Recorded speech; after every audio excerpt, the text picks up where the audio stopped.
సినిమాతో నువ్వు కోట్లు కొల్లకు కొట్టేసి వంతి. ఇప్పుడు సినిమా ఇండస్ట్రీలో టాప్ ఎవరంటే టాప్లో కూర్చుంది ఏమంటే విజయ్ దేవరకొండ ఒక్కడే. కింగ్డమ్ సినిమా ఉందపోయా. కింగ్డమ్ సినిమా చూసినంతసేపు ఒక కింగ్ అంతే. విజయ్ దేవరకొండ ఒక కింగు. అమ్మాయిలకే కాదు, అబ్బాయిలకే కాదు, హైదరాబాద్ రాజ్యానికి కాదు, ప్రపంచం మొత్తానికి కింగ్ అనేవాడు ఒక్కడే. కింగ్డమ్ ఒక్కడే, విజయ్ దేవరకొండ ఒక్కడే కింగు. ఆ కింగ్కి ఆ డమ్ము తోడైంది. సినిమాలో మ్యూజిక్ కానీ, ఆ బ్యాక్గ్రౌండ్ కానీ, ఆ కామెడీలు, ఆ డ్యాన్సులు, ఆ ఫైట్లు, ఆ ఎమోషన్లు, ఆ రొమాన్స్లు. రొమాన్స్ అంటే ఎంతసేపు పట్టుకొని నీకు అదేనా, అదే ధ్యాస, నీ మైండ్ మారదా? రొమాన్స్ అంటే ఏంది? రొమాన్స్ అంటే హీరోయిన్ ని పడుకున్నాడు హీరోయిన్ మీద, లాస్ట్ లో తొడల మీద పడుకున్నాడన్న. కాబట్టి చాలు కానీ అన్నం సరిగ్గా చూడలేదా?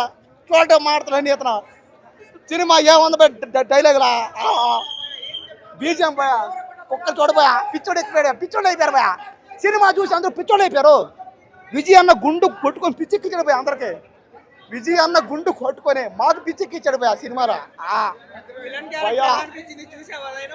విలన్ క్యారెక్టర్ అయితే ఎవరో తమిళోడు, హిందీ వాళ్ళు తెలుగు సినిమా ఫీల్డ్లో పడి తెలుగు సినిమా ఫీల్డ్ని ఏలతుంటే వాళ్ళని విజయ్ దేవరకొండ నరికి పొడిచి చంపుతా ఉంటే ఇది కథ కావాలి.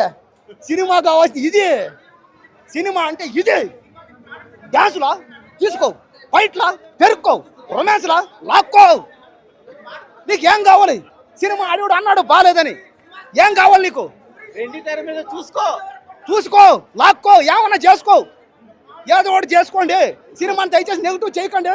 చెప్పేదాలో ఒకటి అందరికీ, సినిమాని ఆడించండి. మీరు కూడా పాలు పంచుకోండి ఆనందాన్ని. అంతేగాని సినిమాని దయచేసి నెగిటివ్ చేయొద్దయ్యా, చేయకండి.